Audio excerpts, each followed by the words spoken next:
Screen మీద కనిపిస్తున్న అనాథాశ్రమానికి ఇది కళ్యాణ్ తనూజ మ్యూచువల్ ఫ్యాన్స్ వాళ్ళైతే కథ ఫ్యాన్స్ వాళ్ళు మనీ గ్యాదర్ చేసి అనాథ ఆశ్రమంలో 600 మందికి ఫుడ్ డొనేట్ చేశారంట. చాలా గుడ్ న్యూస్. ఫ్యాన్స్ అంటే ఇలా కూడా ఉంటారా అనిపించింది. ఏ సీజన్లో ఏ బిగ్ బాస్ సీజన్లో ఎవరికి ఇట్లాగా ఫుడ్ డొనేట్ చేయడం ఫ్యాన్స్ నేనైతే ఎక్కడా చూడలేదు. ఫస్ట్ టైం ఇప్పుడు. దీని గురించైతే కళ్యాణ్ తన ఇన్‌స్టాగ్రామ్‌లో తన ఫోటోస్ పోస్ట్ చేసినప్పుడు దాని కింద మ్యూచువల్ ఫ్యాన్స్ కామెంట్ చేశారు. ఇట్లా మేము మీ మ్యూచువల్ ఫ్యాన్స్ ఫుడ్ డొనేట్ చేశాము అని చెప్పి చేస్తే ఏ మ్యూచువల్ ఫ్యాన్స్‌కి రిప్లై ఇవ్వట్లేదు. కొంతమంది మ్యూచువల్స్ అడుగుతున్నారు. మీ అన్ని వీడియోస్ అన్నీ ఎడిట్ చేసి మేము ఇంత కష్టపడి పోస్ట్ చేస్తుంటే మాకు మటుకు మీరు లైక్ కూడా కొట్టట్లేదు, రిప్లై కూడా ఇవ్వట్లేదు.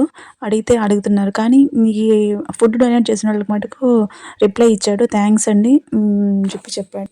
అవి స్క్రీన్ షాట్లు తీసి కూడా నేను పోస్ట్ చేస్తున్నాను చూడండి. హ్యాపీగా ఫీల్ అవ్వండి కళ్యాణ్ ఫ్యాన్స్, తనుజ గారి ఫ్యాన్స్. ఈ వీడియో కనుక నచ్చినట్లయితే లైక్ చేయండి. ఇట్లాగే మీకు ఇన్ఫర్మేషన్ గ్యాదర్ చేసి నేను ఇస్తున్నాను. సబ్స్క్రైబ్ అయితే చేసుకోండి. Thank you so much. Comment కూడా చేయండి. Thank you. బీబీ ఉత్సవం అయిపోతుంది. కళ్యాణ్‌ని, తనుజని మిస్ అవుతామని ఫీల్ అవ్వకండి. స్టార్ మా అవార్డ్స్‌లో ఫంక్షన్‌లో కూడా మనం వాళ్ళందరినీ చూడొచ్చు.